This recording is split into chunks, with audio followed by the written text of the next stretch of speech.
Support for Elwood City Limits is brought to you by Facebook, Facebook.com/Elwood City Limits, Twitter, @ECL Podcast, Tumblr, ElwoodCityLimits.tumblr.com, and Gmail. ElwoodCityLimits@gmail.com. And from listeners like you. Thank you. And my free time. Got to get that in there.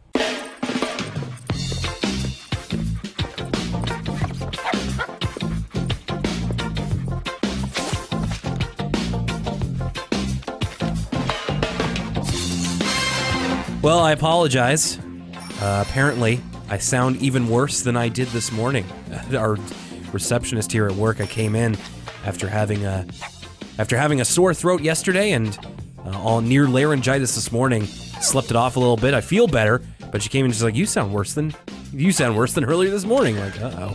But I feel better, and it doesn't hurt to talk anymore. So here we are to do another Elwood City Limits podcast. And I'm locked in a room with you, that's right. It's all good. You could have said no, but here you are. No getting out this time. Click, click. You're locked in with Will Young and Lucas Mancini. Lucas, I hope that you avoid this as much as possible. And I don't, I'm not going to touch you or anything. Like I'm normally pawing at you when we record the podcast. Touching my face like we're in Face Off. Yeah, exactly. But I'm not going to do that this time. I really care about your health. Thanks for joining us for another episode here in Season 2 of Arthur. Before we get into all of that, let's turn to the emails. Maybe we should start getting like an email jingle or something, or like a mail bag, or think of a name for it. The Elwood City Postal Service. Oh, yeah, there you go. All off the top of the dome, first try. Not bad, not bad. That's what a nap can do for you kids. Okay, so we have an email this week to elwoodcitylimits@gmail.com. This one is from Cat. Hi, my name is Cat. My lovely sister Beatrix recommended me this podcast a while back, and I just caught up Thursday evening. I think I have a few insights that might help you out. Do you know about living books? I owned a lot when I was a kid, 2 of them Arthur games. I know one of you, Lucas, I think, said that you'd be really into playing Deep Dark Sea from Arthur's Computer Disaster. I'm happy to report that in the Living Books version, Arthur's Computer Adventure, there's a mini game of Deep Dark Sea itself. This is all sounding very familiar, actually. Oh, really? Because a part of me, when I said that, I was like, did I actually play something that was Deep Dark Sea, or was it just like flashback for the Genesis? But no, I think I did have a few Arthur living books of my own. Oh, really? Look at you. I remember loving playing it, but I could only play on easy because the skeletons scared me. They're still there, though. They're just easier. The Living Books CDs I own are either well past too scratched up to play or in the possession of my brother, who I think loves them more than I did. Just thinking about the mini games in Arthur's Computer Adventure and Arthur's Reading Race makes me want to play them again. I wonder if they can run on more modern computers. You'd probably have to get like what? DOSBox. DOSBox? They'll totally run with DOSBox, though. Yeah? We just need to get them on the Steam, Pajama Sam style. Good old games. Good old games. Log on to GOG, get your living books. I always forget what GOG stands for. Also, you guys mentioned a drawing program much like MS Paint, but with sound effects, but you couldn't remember the name. Was it KidPix, perhaps? Common screen caps have a more rounded, toyish look to the UI, but the version I owned was a little older and had a much more straight pixel UI. There were all sorts of tools with stamps and mosaics and brushes that had bubbly lines. I don't quite remember, but I also owned Crayola's Make a Masterpiece, which might have been similar. I just took a quick look at KidPix. I'm not sure that was it, but... I think it was you who had the MSP program. Yeah, I took a look at it. That was at our school. At least with KidPix, I'll have to take a look at Make a Masterpiece, but I'm not quite sure that was it. The podcast has been really fun so far. Thanks for having this journey with me, your American pen pal, Cat. By the way, they mentioned that if we ever do any extra episodes on PBS Kids shows again, Sagwa, the Chinese Siamese Cat. Do you remember that one? I have to reach way back in the old memory banks. I think I might just be tricking myself into thinking I remember it, but I kind of remember it. Okwanyo, Sagwa, Shiwana, Okwanyo. Okay. Sagwa, you're my best friend. Oh, Okay. Oh, and then there's the breakdown. Dun, dun, dun, dun, dun, dun, dun, Sagwa. And you know what? That reminds me of, what was the dragon show? Dragon Tales. Dragon Tales. Coming up next on Dragon Tales. I feel like Dragon Tales and Sagwa were like in the block together, like they were back to back or something. Probably. Because I associate that song with the Dragon Tales for some reason.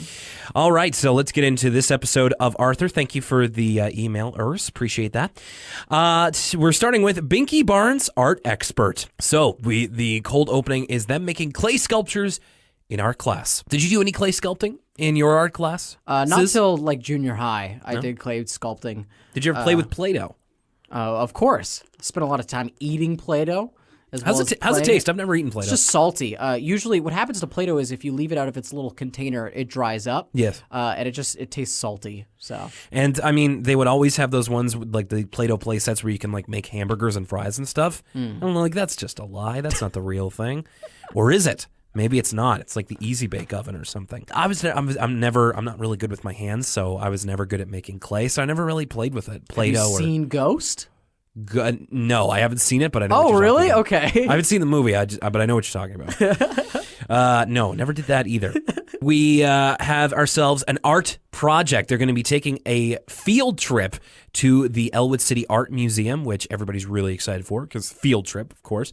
And they're going to be split off into groups, some nice group work to do a presentation on one of the works of art. So Arthur and Buster get paired together with Binky Barnes. So, which they are very apprehensive about. They are, and there's this great moment where, like, Arthur and Buster are kind of together, and they're like, well, maybe Binky just won't care, and we could do our own thing. And Binky puts his arms around both of them, sticks his head between their heads, and he's like, they make his enthusiasm super ominous. He's like, I can't wait to get started, I got guys. Lots of ideas, pals. Lots of ideas. They also have a cutaway here to Binky, who is on his throne in the middle, like in front of an open fridge in Arthur's place, as Arthur and Buster are working like dogs to get this project done. And he says, work harder. I want an A+ or better, as he literally has like a leg of mutton that he's eating. Thought that was pretty funny. The episode begins with them going to the art museum. There's a real sweet bass line going during the tour. It's just like them going and seeing different sculptures and paintings and stuff. It's pretty awesome. It's a crazy museum too. Like, I've been to my share of art museums in my day, even some pretty famous ones like the MoMA or something.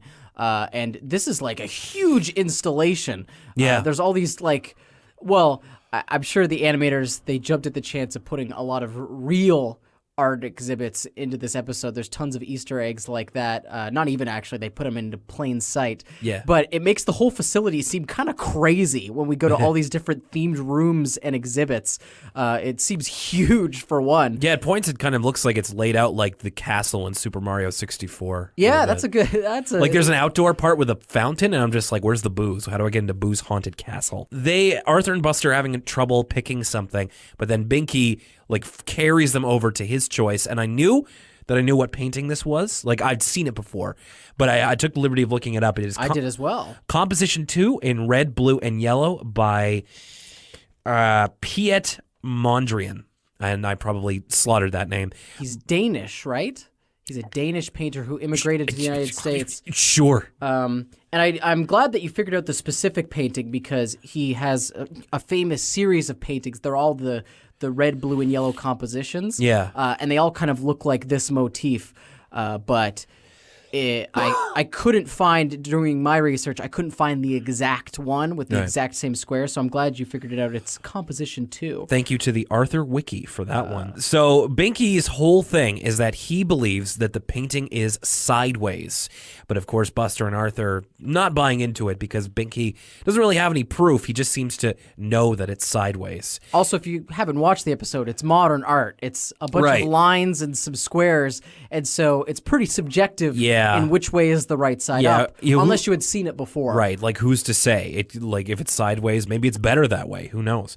Also, quick note, I'm sure animators just wanted to use a real-life famous abstract painting. Yes. But I thought it was interesting to think, I wonder if this gives us a clue where Elwood City is, once again, going back to that old mystery. Okay. Because Composition 2 currently is in the Philadelphia Museum of Art. Ooh, So- I've been there. Oh, really? Well, sort of. I went there to use the bathroom.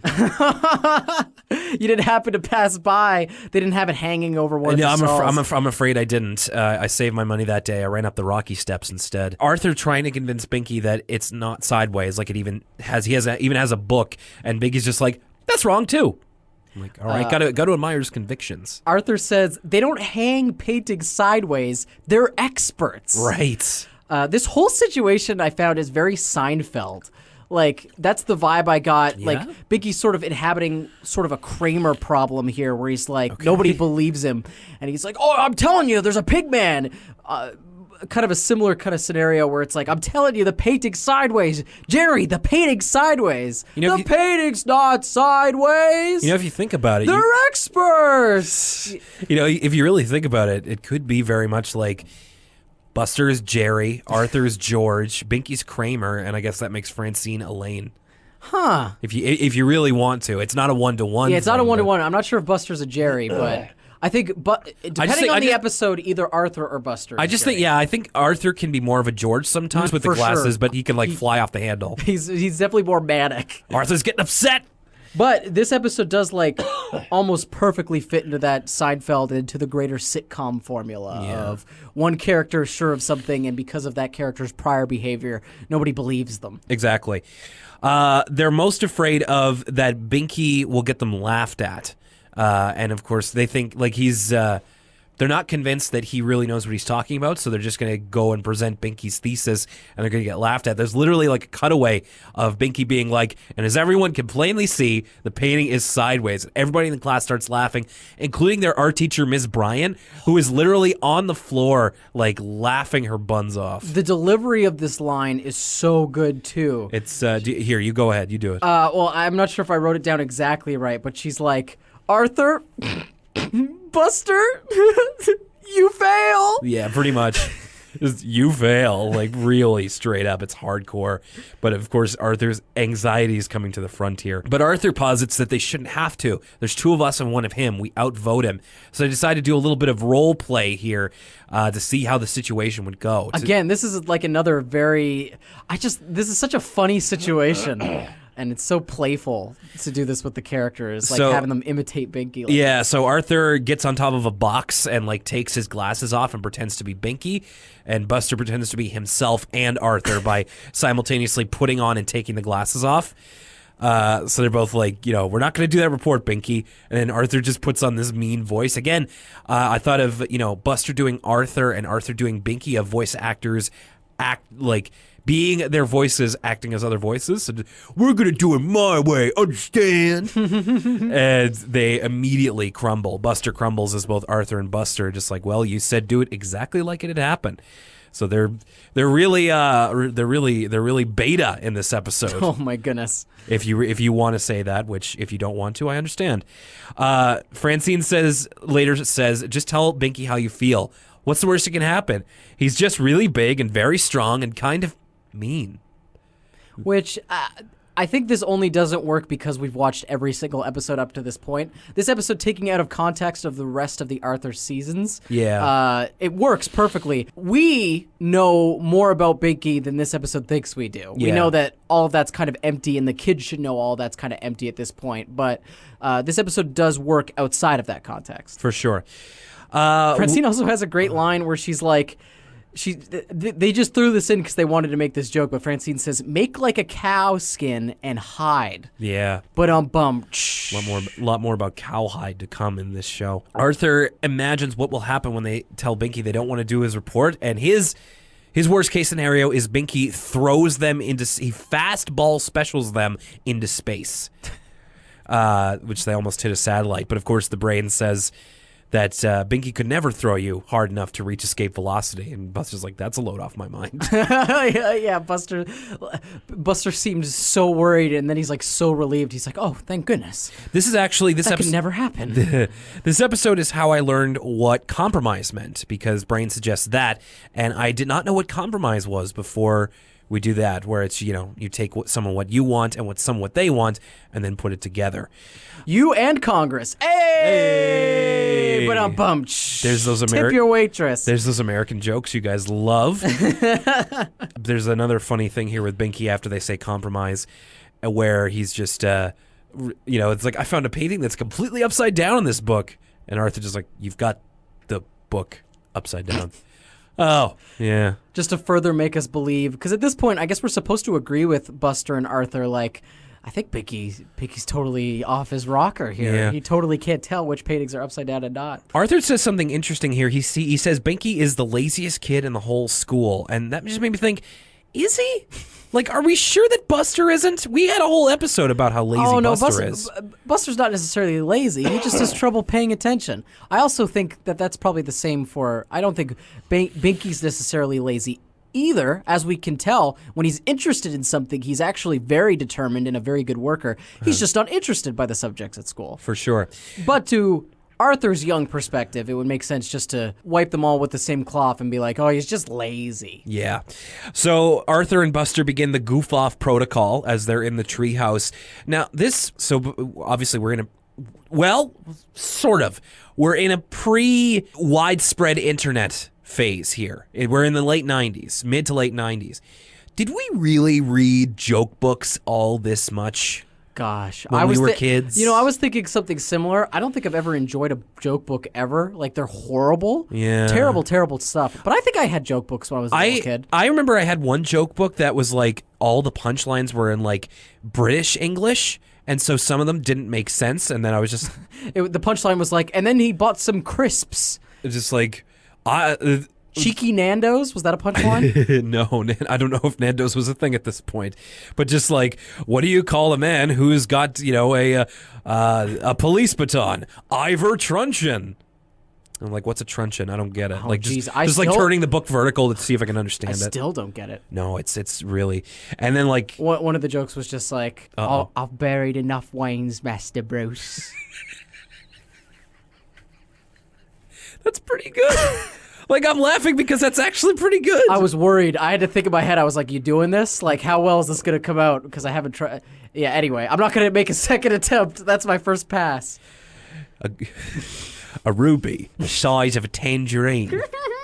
Some men just want to watch the world burn. Yours, I actually like yours better than mine. But they are goofing the heck off and, putting off their report since they compromised.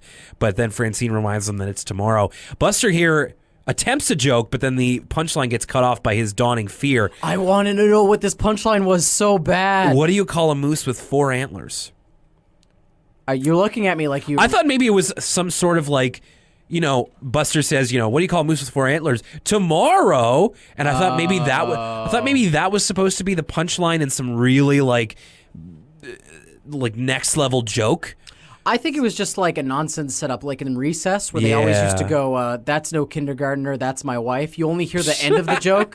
You never hear the context. Okay. I don't remember that. Oh, it's like a running joke in Recess. Whenever someone comes upon someone mid-conversation, they're always telling this joke where the punchline is, and then I said to them, that's no kindergartner, that's my wife. But you never hear the start of the joke. It's still funny, though. It's a real, so I says to Mabel, I says. Exactly. Okay, gotcha.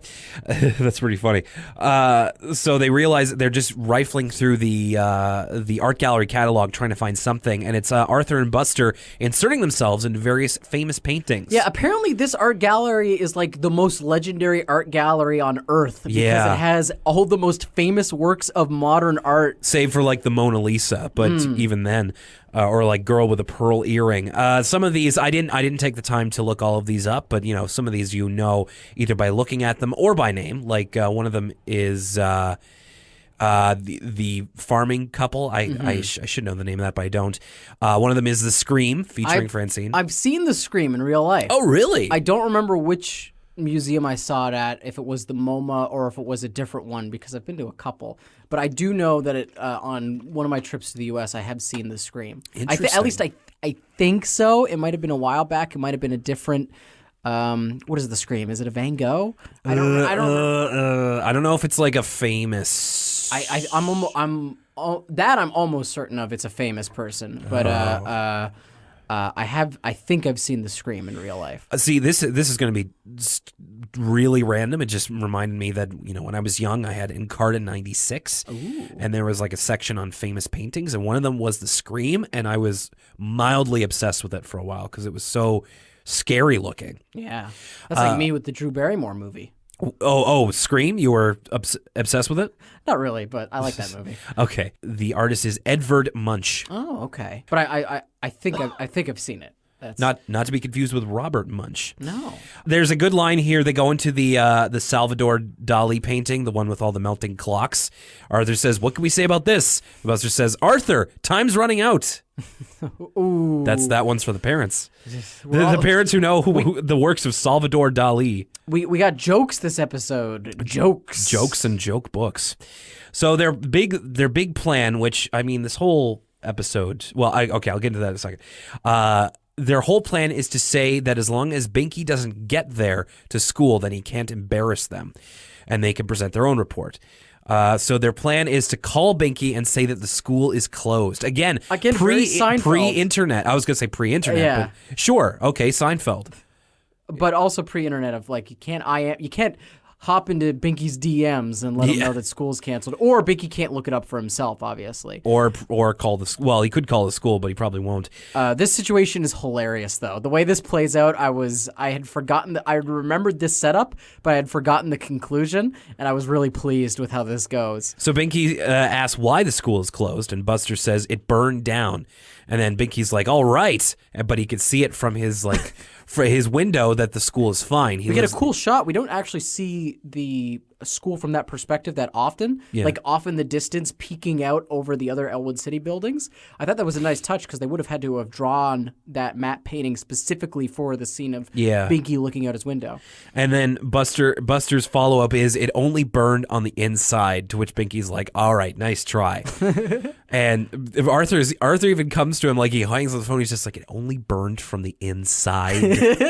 So they get to school, and as they're getting there, Buster says, "What did you write for a report?" And Arthur's like, "But I didn't write it." So then they have to go before class and like just pick something from the catalog. They're doing a Frederick Remington painting, and so they just have to write something to basically have to plagiarize the guidebook. Arthur and Buster are grade A boobs in this episode. Like they're just like, they come up with this dumb scheme to try and get Binky away from school. It fails, and they didn't even do the work after they had 2 opportunities to do that report. They are failures in this episode. You ever fraud your way through a report? I have the same question down here. I was going to say, have you ever done the last minute report? I did a last minute project proposal in college, but the closest thing I've done is I once did a book report on a book I did not finish. I think I've done that before. I did a book report in English class in high school on Joseph Conrad's Heart of Darkness, just because I knew enough about the greater themes and I knew enough about literature people have written about Heart of Darkness dissecting it that I knew how to write that in my own words and make it seem like I was really smart and had read Heart of Darkness. And of course I've seen Apocalypse Now. I was going to say, and then the entire novella is bookended by Martin Sheen in a hotel punching a mirror and doing cocaine. Every time I wake up, it's in Saigon. No, but it's very easy to be like, it's actually about man's true inhumanity towards man. Exactly. You know the fraud. In conclusion, Hearts of Darkness is a study in contrasts. Yeah, you know it. The teacher ate it up, got a great grade. Absolutely. It was all good in the end. Hey, I got an English degree. I know how to BS my way through education. Last minute stuff I don't have much of a memory for. I remember... apparently this happened many times. My mother told me in elementary school I would like leave projects to the last minute and then I would freak out and essentially my mother or my father would kind of do it for me. like a lot of like poster and like creative stuff. Yeah, always the posters. Same. I remember there was a lot of stressful poster nights up at 12 p.m., which was late at the time for a child. 12 a.m. Exactly. So late I couldn't even tell what a.m. or p.m. it was. Right. But I remember a lot of late nights with a lot of broken glue sticks. Yeah. Just getting all sticky and trying to put those dang pieces of paper on a poster board. You run out of space, got to get a new one. Posters were more stressful than you'd think. Absolutely. I wonder if kids still make posters, or they just go down to the Staples and get a big old digital poster printed off. Who's to say? That'd be the savvy way to do it. I guess so. And then once I got into high school and university, my anxiety was built up to the point where like I would never let myself be that late on deadlines. So you take the good, you take the bad, and you get my academic career.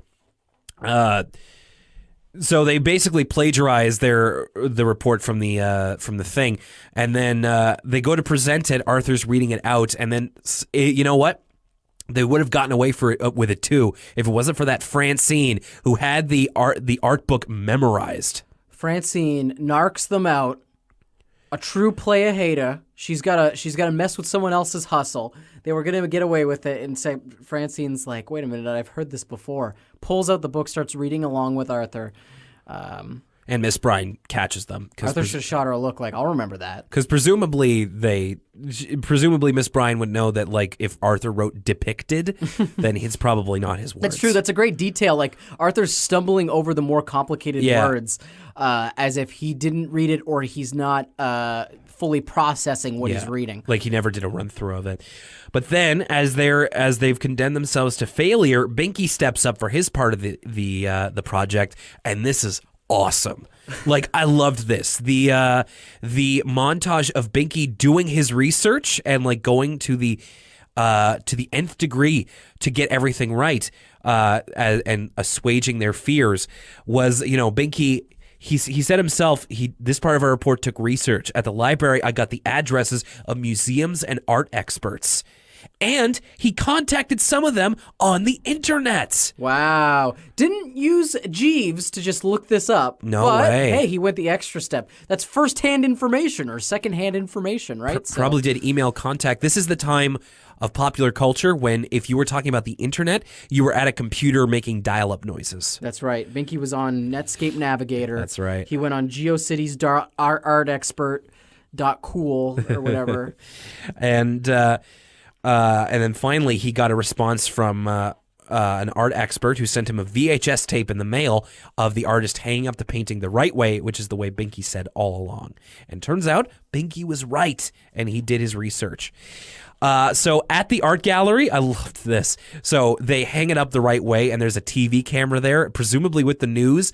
No way would the art museum let this make air. What they would probably do is they would like rebuff Binky, and then in private be like, just change it. Just turn it. I know what I said. I know what I said to the kid. Just turn it right side up. I don't know. I could see it as a fluff piece. Like, local museum thought they had the picture the right way. It might be different if it was like some jerk off who's just like, that painted sideways, just like talking out of his butt. But I still dubious that they would let this make air. And then Arthur and Buster do the right thing and give Binky all the credit for what he did. Miss Brine appreciates that, but then they have to do their own. Report by the next day. So they have to find something again at the art museum.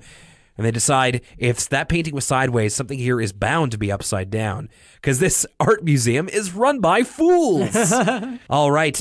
No word from us kids for that one. That was the end of that episode. We're just going to get right into the second one. Move briskly along to Arthur's Lucky Pencil. So this one is all about good luck charms. Good luck charms. And Arthur's talking about a few of them, including Francine's lucky socks, which we've seen before with the holes in them and smelling to high heaven. Buster apparently has a stuffed bear he believes will give him special powers on tests. This whole little vignette is hilarious because Buster's like almost praying to this stuffed bear that's on his desk in school, and he's like, "Please, I want to pass. Give me an A. Give me an A. Give me an A." And he's like not doing the work, which is just like it's just a distraction. That's right. He's so busy trying to appease the bear that he's put nothing on his paper. What was the name of in the SpongeBob episode? The Magic Conch. Oh, that's right, the Magic What Conch. should we do, Magic Conch? Nothing. That's a great episode. And Grandma Thora has her own lucky bingo dance with Mrs. McGrady. And kind of racking up all those B7s. And Arthur alludes to the fact that his lucky charm is somewhere in his room. Well, he actually sets this up. What I really like about this intro is that usually Arthur is the one to poo-poo everybody else, and he's like, but the real, friendship is the real treasure. But here he sets it up like he's going to say something like that. Like he's like, all those charms are silly. The real one, and I thought he was going to give us some lesson, but he goes, no, is in this room. So all other good luck charms are fake. It's only Arthur's that's real. Right, of course. Did you ever have a good luck charm? No, luck is for fools. Oh. I joke, but I never really had a good luck charm, no. I'm more likely to believe you. I used to believe in luck hardcore. Now it's more in the sense of it's happenstance. Sometimes things happen just...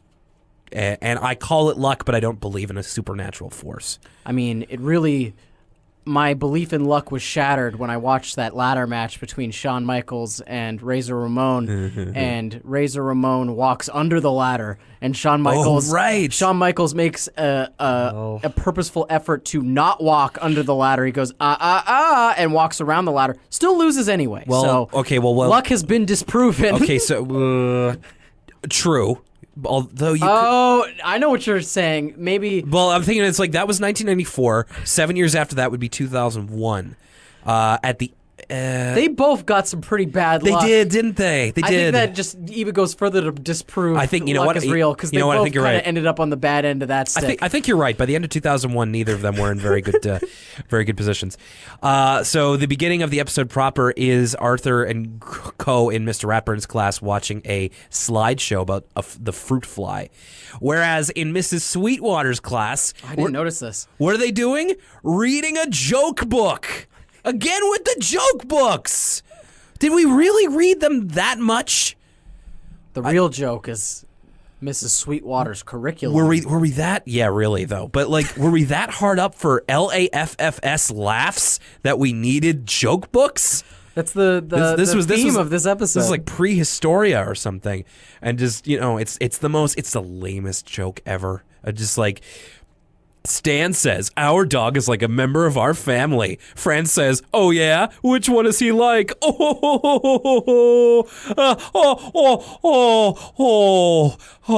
But seriously, make up a joke of your own for homework. And ugh, these kids are ruined. You're ruining them. The kids come in the next day. They're like, you guys ever notice that I was in the airport line the other day? It's kind of a crazy story. These people in the airport line, they take forever to take their shoes off. You get so mad at these guys. They take forever to take their shoes off. You know what I mean? It's kind of crazy. You just want them to hurry up.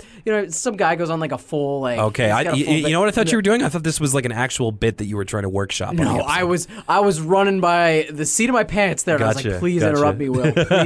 Please. I do not have an end for this bit. I don't like to interrupt you, so I wanted to see where that was going. But yeah, it could be just you ever see this? You notice this? Yeah. You notice this? So, Mrs. Sweetwater, you're a big coffee drinker, right? You notice this? You ever drink decaf, you ever seen this? half-calf coffee? What's up with half-calf coffee? Do they take the caffeine out? What's going on with that? Yeah.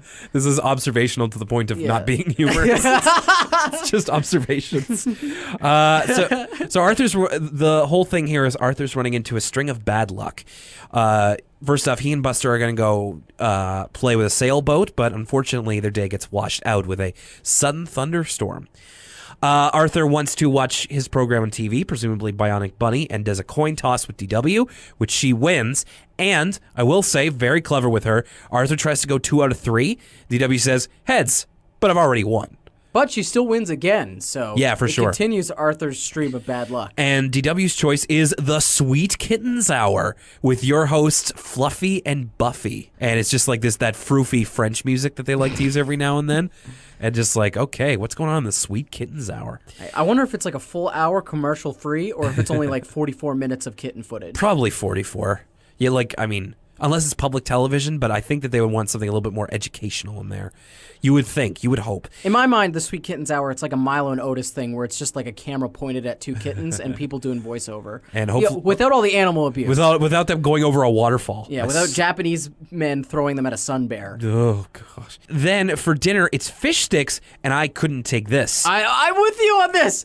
Usually we disagree about food in these episodes, but if you're going to say what I think you're going to say, I'm 100% with you. So Arthur says, fish sticks, but Dad, I hate fish sticks. And even when I was a kid, I loved fish sticks. Arthur's a lame for hating on fish sticks. Also, because knowing Arthur's dad, I bet these weren't like frozen fish sticks out of the box. I bet he fried up this haddock himself. Probably. So, Arthur, you were lame for that one. Which is funny because, like, looking back on it, fish sticks was one of my favorite meals as a kid. You know, be fish sticks, mashed potatoes, and broccoli or whatever, vegetables. And that was the best thing in the world to me. Now, that's like one of the simplest dinners that I can make for myself. I'm just like, wow, kids will eat anything, won't they? And then his dad says there's lots of creamed okra. I had to Google this. I had to look up creamed okra. Okra's a root, so this would presumably be some kind of creamed casserole. So when you look up creamed okra on Google image search, I think it depends on the recipe. There's a lot of creamed okra that I was looking at. I was like, that doesn't look so bad. And then there was a lot of pictures where it's like, oh, that looks like human vomit. It really depends on the quality of the okra. Good point. And now that I think about it, there's a lot of different food in this episode. And then Arthur says, at least there's dessert to look forward to. And Mom says, well, there would have been if not for a little accident. And Pal comes in the room, and he's got... I freaked out here. I was going to say this too. It's like, we got to get to the veterinarian's office because immediately. Because there's a ring around Pal's mouth, and it's all like brown colored, and it looks like he was eating chocolate. And I was like, you didn't let him eat chocolate. No, you didn't. No, you didn't. But, I mean, presumably he's still alive. But I don't know. It must have been like, okay, so chocolate bad for dogs. Chocolate ice cream? Bad for dogs. Bad for dogs. Okay, this is bad. This is really bad. We gotta do something. What's brown and it's a dessert and it's not chocolate? Brownie. No, that's chocolate. And it's not chocolate? Maybe it was like a caramel and it just seemed dark. It was like a caramel thing. You would think the caramel would probably be bad for dogs too. No, I don't think it's great for dogs, but I don't think it's like it doesn't. Chocolate does a very specific thing to dogs where it like I'm talking with knowledge I do not have here, but I think chocolate shuts down certain bodily function of dogs, whereas like I don't think just a sugary caramel. I think it wouldn't be great for them. It wouldn't be optimal, but I don't think it would kill them in the way chocolate does.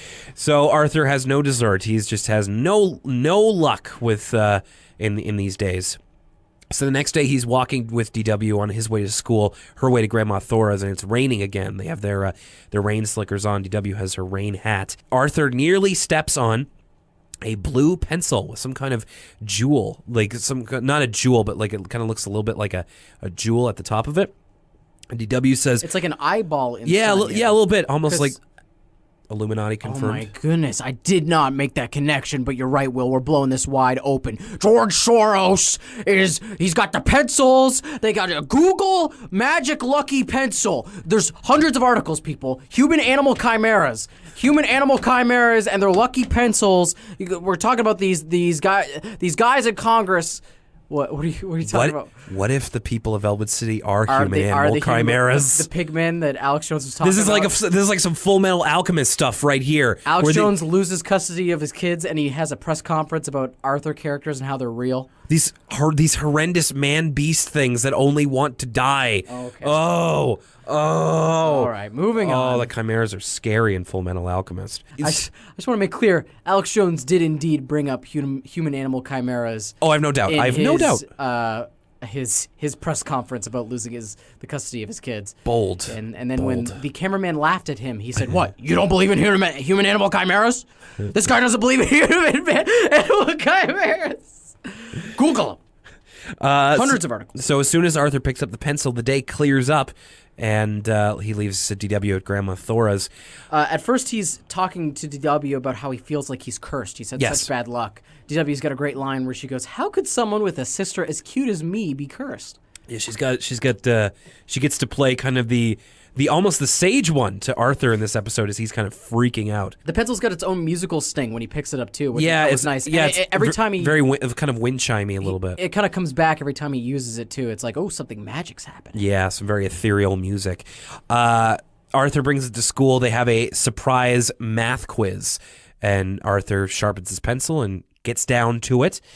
Then in the cafeteria, it's Boston cream pie day. You said the earlier episode taught you what a compromise was. This episode taught me what Boston cream pie was, and I've actually wanted to have it ever since. The closest thing, it's kind of hard to get Boston cream pie here in Canada. It's not very common. Except we have Boston cream pie donuts. That's it. But it's not really the same thing. It's not the same filling. So that's the only experience I've had with Boston cream pie. I forgot to get it when I went to Boston. I got Boston's famous chowder, but I still haven't had Boston cream pie to this day. And because of this Arthur episode, I've wanted to have it for all these years. The Boston cream pie looks really, really good. I'm a pie guy, so I like pie, period. Sure. So I'm sure it I would almost like looks Boston a little cream bit pie. cake-ish. I looked it up. Boston cream pie is a custard or cream pie with a chocolate glaze. So it is indeed a pie. I'd love to try it. But unfortunately, one of the unnamed bully kids, I think one of the fourth graders, takes 2 plates and leaves Arthur and Buster in the dust. But they get lucky because Mrs. McGrady just is taking Boston cream pies fresh out of the oven, gives them extra big slices. Once again, Mrs. McGrady's accent kind of slipping in and out. And this one, she's just like, "It's your lucky day." Almost a little bit chimney sweep. "It's your lucky day, governor."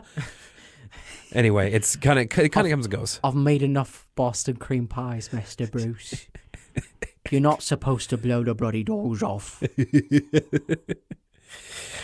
We're gonna take the Lamborghini then to get some Boston cream pies. All right. That was good.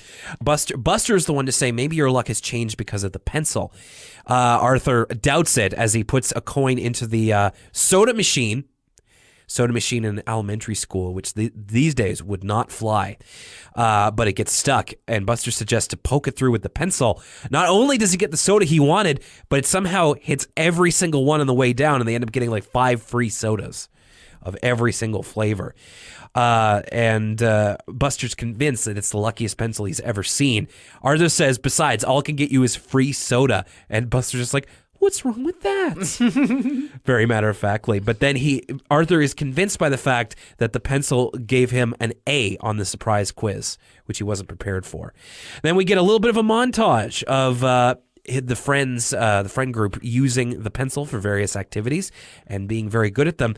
Although the exact nature of the luckiness of this pencil is kind of brought into question. Yeah, for sure. Especially with this first one where it's there's some kind of Schmalbert Schmeinstein type scientist doing a theorem in their class, and then Brain does the theorem with the lucky pencil and I don't know, proves it, disproves it, whatever it is. Solves it, yeah. Yeah, solves it. But wouldn't Brain have known that without the pencil? Well, the next one, it doesn't get much less unclear because there's a part where Muffy's trying to do her hair. Yeah, and uses the pencil to stick it in to hold everything into place, I guess. And then she looks herself in the mirror and it's okay, good. And it's what did the pencil do? And then Francine uses the pencil as a replacement drumstick, which It's not a good idea. No, it would not work. Now that I think about it, that wouldn't work at all. One thing I like about this episode is that the mystical properties of the pencil are left unclear to the point where I think the moral is the pencil's actually not magic at all. Yeah. And luck isn't real, like I was saying earlier. Pretty much. Luck is and for so losers. all of this is in the kids' heads. Could be. So Buster just needs to take it for a table hockey tournament, and then Arthur starts thinking about. Oh, right before that, Arthur starts to think about actually, I think you were getting to that. Arthur's thinking about these imaginary scenarios he could lead to with the pencil. Yeah, that's what I was getting to. So the first one, and I think the more interesting of the two is... Yeah, I agree with you here because this brings all sorts of questions up, especially considering our current political climate. You bet you bippy. So it's Arthur as the president, and One of his edicts as president is to give $50 million to public schools across America so that Boston cream pie can be served twice a day to every child. So I assume this is an executive order he's signing. Yes. And my first question is, where I don't know if it's his secretary or who's handing this information to him. Yeah. But he says this will cost $50 million are being allocated to the schools of America. Yep. Where's that money coming from, Arthur? Did the pencil give you that money, or is that off the taxpayers' back? Because I'm sure the taxpayers are going to be thrilled to hear you're putting $50 million just to get Boston cream pie twice a day. That's the real problem, is that it's $50 million specifically allocated for a Boston cream pie budget. And this is like, we're to assume Arthur takes office after Obama. But this is Arthur probably taking office after Bill Clinton. Okay, but like, just I guess he can if we're following this linearly, which we certainly don't have to. Yeah. But what I mean to say is that Arthur is either like he's probably gutting. What was the thing that Michelle Obama did for public schools of like the Healthy Eating Initiative? Oh yeah, it's like Michelle Obama was like, maybe get some kale chips. Meanwhile, here in Canada, we were classifying pizza as a vegetable so it could be served in public schools. Yep. Remember when that was going down? Yeah, just like this probably just gutted Michelle Obama's Healthy Eating Initiative. Just like, oh, by the way, here's $50 million for pie. And it's just like, well, America's obesity rate is going to quadruple in the next several years. Good job, President Arthur. And then his second one is him as an astronaut fighting off an alien with a giant version of the pencil, which also functions as a laser beam. Yeah, that makes just about as much sense as allocating $50 million for the pies. I would love, you know what? I would really love more cutaways of Arthur as president. I really hope we get it. I know. President Arthur West Wing. Yeah. He's got this bow tie. He's dressed like a car salesman, and he's the president. It's his it's his piano recital suit, but just he's bigger. I didn't notice that. That's a great detail. But then we hear a snap from off screen, and Buster has accidentally snapped the pencil in two. And That's right. He was playing pencil hockey. Yeah, and he was pencil in the hockey. playoffs. Yes. Mirroring our own reality. But I wonder if Buster is the he's the Pittsburgh Penguins of Elwood City, in that he was winning, but he also severely injured his star, in this case, Tool, whereas Sidney Crosby would be the star player who was severely injured. Buster, the new GM of the Penguins, Exactly. and Sidney Crosby is the magic pencil. Exactly, Sidney Crosby is the magic pencil. That actually, I just came up with that, but it fits almost too perfect. Yeah, that's really good. But yeah, and Buster absolutely just breaks down. Which I mean, he is prone to do. He's prone to his emotional outbursts, but like he is inconsolable and my God. sobbing. I loved this so much. Like just his like gasps of horror where he's like, I broke the pencil. I'm sorry, Arthur. It's funny, like, because you can really, and I mean, good performance here by his voice actor. But what I mean is that you can see him, you can hear him back against the wall, because just like, I didn't do it. I mean, it's not my fault. I mean, I'm sorry, Arthur. I wonder how much of it is him actually feeling remorseful and him playing it up to be like, okay, if I really freak out, Arthur will know that I know I messed up here. I think he is feeling very bad, because he's just like I'll have no friends. But Arthur forgives him, and I mean, look, just use both ends, man. Like I know that it's take the eraser end off. Well, no, like you can. There's the one with the eraser, and then there's like the nub that you can still use. Dude, I never even considered that, but you're right. It's not like you lose pencil mass. No, you still have the same amount of pencils. In fact, Arthur could take pieces of the pencil, install in a new pencils, mass produce it, and now he's got a Luck brand. It's like that part in Death Note where they're like making the fake Death Notes and like they've got two of them, and oh man, except it's with a Lucky pencil, and far less is on the line. I wonder if Arthur writes someone's name down with the Lucky pencil, what happens? Does it give them good luck? Maybe something positive. Well, actually, we're just getting to that. Buster, so they resharpen the pencil, and Arthur forgives Buster. There's this weird scene where Arthur is writing a letter to his pen pal, and he's writing it on the couch, but DW is kind of coming up just like, what are you doing? Writing to my pen pal. I don't see any words. Well, I'm not pressing very hard. And just like, I don't want to wear down the pencil. And the DW is like, what good is a letter if you can't read it? And Arthur says, it'll bring him good luck. Besides, it's the thought that counts. Huh? Well, I think I get it, but like, what? The minuscule lead particles on the letter have some of that same luck juice. But and the line, it's the thought that counts, I think, is him just trying to get DW to go away. I think that's him trying to talk his way out of a corner. But it's just like, what if you received a letter from your pen pal and it just looked like it was blank? Because you look at the paper and there's like nothing written on it. And just like, wonder why he sent this to me. Anyway. I don't know, man. When I had a pen pal back in elementary school, I just sent them pictures of that I cut out of Nintendo Power of Samus. Nice. And I don't think he was that into it because when our schools got the pen pals together to all meet each other, he didn't really like me that much. Oh, so that's too bad. In his defense, I was just sending him pictures of Samus with no context. I was just like, I like this. So I don't think the pen pal would consider it too much if he just got a blank letter in the mail. Yeah, I guess like if somebody was texting me and just like pictures of Samus, I'd be like, okay, I get it. Cut it out. We get a little bit of a montage here, or sort of a montage, more of just Arthur marking down the nub of the pencil as it gets smaller and smaller. Which is a funny visual. Like, I've never heard of someone doing such a thing of, like, doing those little height charts for people, but instead it's for a pencil. Francine wants the pencil because the brain is creaming her a tic-tac-toe. And I'm like, all right, now that Arthur has been this permissive of the pencil, we're really starting to be frivolous with it. Hasn't Francine seen War Games? The only way to win is not to play. Exactly. But she gets mad at him because she won't let Arthur use the pencil and tic-tac-toe. I mean, what's really on the line here that you need the lucky pencil? But Arthur's new edict is that nobody is going to use it, including himself. Francine proclaims Arthur is a luck hog. That's right. At the Sugar Bowl, Buster says that he should only use it in emergencies. This is so good. I love this. And then Arthur says, like if I was bitten by a snake or something. Exactly. But then the cashier comes along and says, are either of you boys interested in entering our Milkshakes for Life sweepstakes? And Buster looks at Arthur and he just goes, Arthur. Like, Buster's eyes are so expressive in this moment. Like he starts tweaking. Even though he doesn't say it, like just like Arthur, we know exactly what Buster's thinking in this moment. Well, how could you not?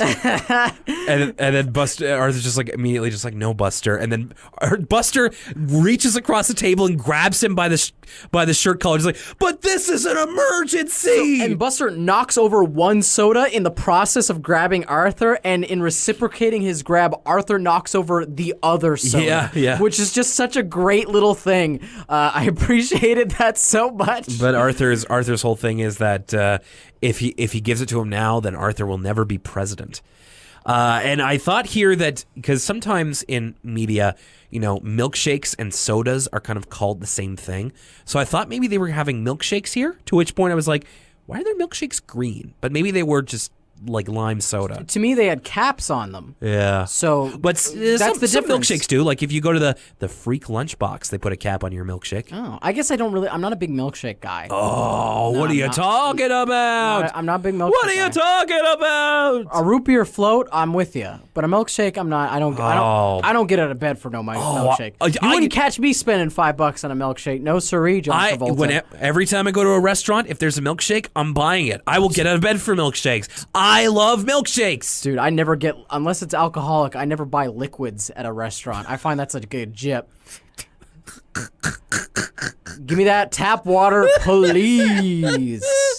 I mean, look, you're not wrong, but just that's okay. Like I don't know if I ever would have guessed that. You know what? I lied. I buy coffee at restaurants. Okay, sometimes. sure. All right. If I'm having a late night ahead of me, I'll get a coffee at a restaurant.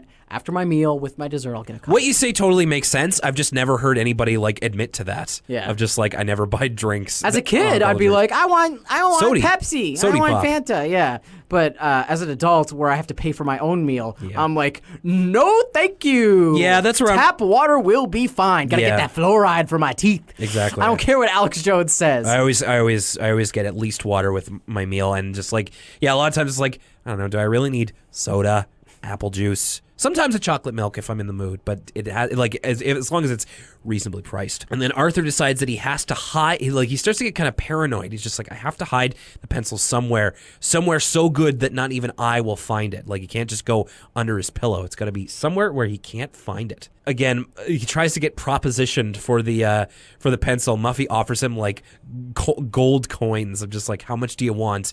Well, are they gold coins or are they copper pennies? Because they look a little brown. Yeah, they might and I be. was like, is Muffy offering Arthur 5 cents? She's lowballing him. Yeah, exactly. And then they are studying for a big history test. And Arthur is, studying in earnest and then decides that, he says the rest is up to fate. But then he decides that it is important enough that it deserves his lucky pencil. But he goes back to the place he said he wouldn't hide it, and it's gone, he says, stolen. It was literally a place so good he wouldn't be able to find that. Like, how do you do that? How do you hide something that well? Unless Arthur is super forgetful. I haven't hid something that well, but I've, No, but like forgotten where things are. Sure, but like, how do you hide something on purpose that well? It's a little dubious. Arthur immediately suspects DW of having stolen it. She's got a great line here. Oh my goodness, I love it when DW is the more mature person. Not even more mature, where like Arthur's got an A plot going on, and when DW like interjects into it, she could not care less. Yeah. Like this has happened a couple times now where like DW's kind of been above anything that Arthur's got going on that he's worried about. Like, oh, people are gonna look at me like this. DW goes, what? And she's like hanging out with her imaginary friend. She doesn't care. Right. She just goes, what on earth would I want with that silly little thing?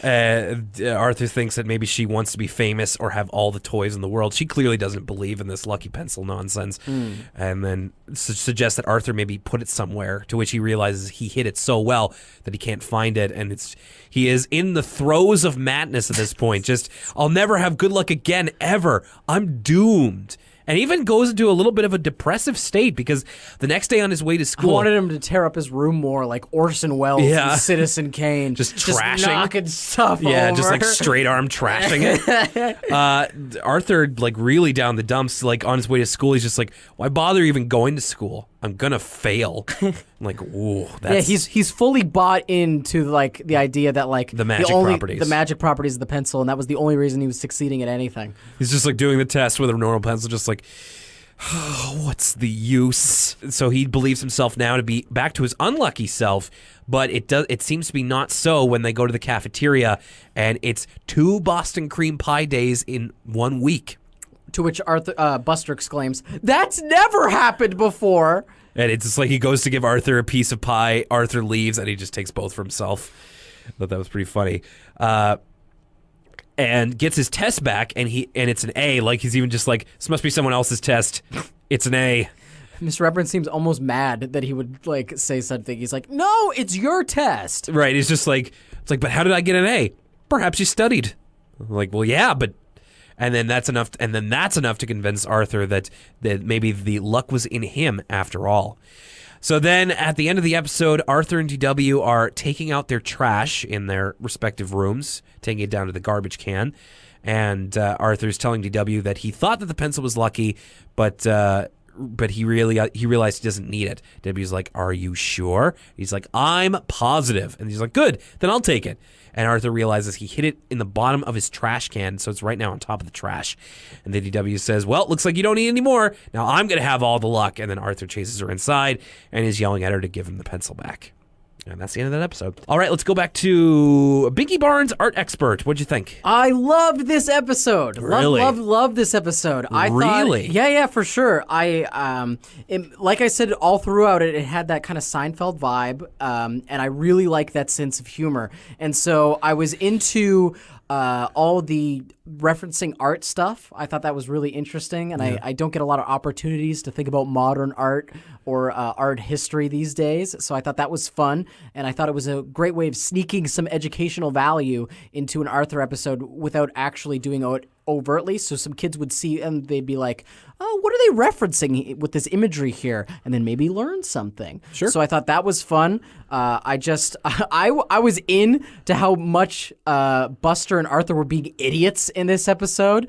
And I liked the way they were like playing off each other, sort of like a Tweedledum and Tweedledee of just like, oh no, what are we going to do? And they're like, neither of them have good ideas. Yeah. I was kind of into that dynamic. That's not really a role we've seen those two characters play before. Yeah. And so I thought that worked. And I liked how Binky was the most,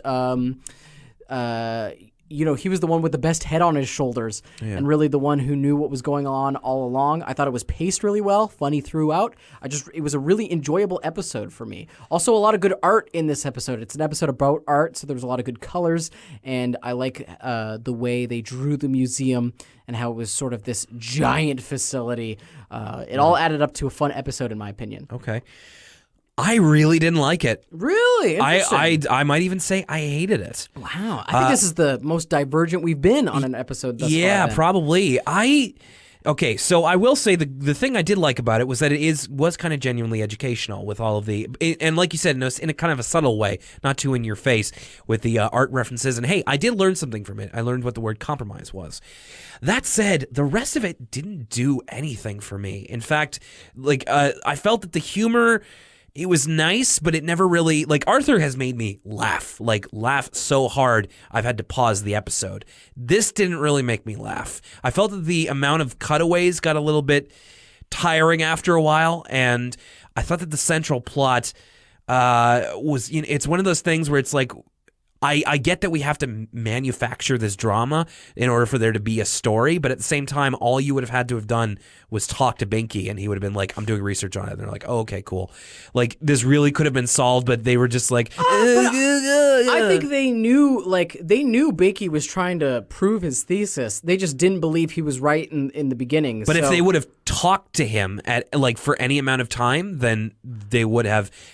But the reason they didn't talk to him is because they thought he was completely incompetent, so they didn't see a need to, right? That's where the misunderstanding But then lies. it also, in that vein, paints Arthur and Buster in this light of just they really come across as idiots in this episode. And if you're okay with that, then this episode's probably a lot better. I didn't like it. I thought that they were idiots to the point of uncharacteristically stupid. And I really didn't appreciate how they were just worrying over this whole thing when it really could have been solved with something simple. And it almost made them feel kind of like jerks in a really subtle way, because they're just like, I don't want to talk to Binky. He's just dumb. There's nothing he could say that could change my mind. Well, then that's your fault then. All of this is entirely your fault. And they just straight up didn't refuse to do the thing that they were supposed to do for the entire episode for no real reason. The night, they were freaking out about how they had the project due the next day, but then they just didn't do it, and it just made them seem again like idiots. And I just didn't appreciate how we had to have this drama by making characters stupider. Everything you're saying actually is making me realize more and more why I thought it had a Seinfeld vibe. Right. Because those characters are kind of inherently hateful and bad people. And so to things like Arthur and Buster being like, oh man, Binky's going to make us look doofy, mega doofy, times infinity. Yeah. All this stuff of them kind of climbing over each other to be like, oh geez, we're really good. Sort of being trapped in a prison of their own devices of worrying about Binky so much that they get nothing done. I don't know. I was kind of into it because I think that's more so my sense of humor, but I can totally understand where you're coming from in how you would think it's kind of betraying their characters and how it would turn you off. So I think both points are valid, and it's interesting. I'm glad I feel like we've come to a consensus pretty close with some variation so far. So I think it's actually really interesting and good that we have an episode we're so divergent on. For sure. Arthur's Lucky Pencil, I thought was okay. It's another one of those sort of ensemble episodes, even though the focus is more on Arthur. And like you said, I think sometimes with Arthur, a little bit goes a long way. Sometimes he is at his best when he's kind of a part of the ensemble rather than the main character. I didn't have a problem with him being the main character, and I thought the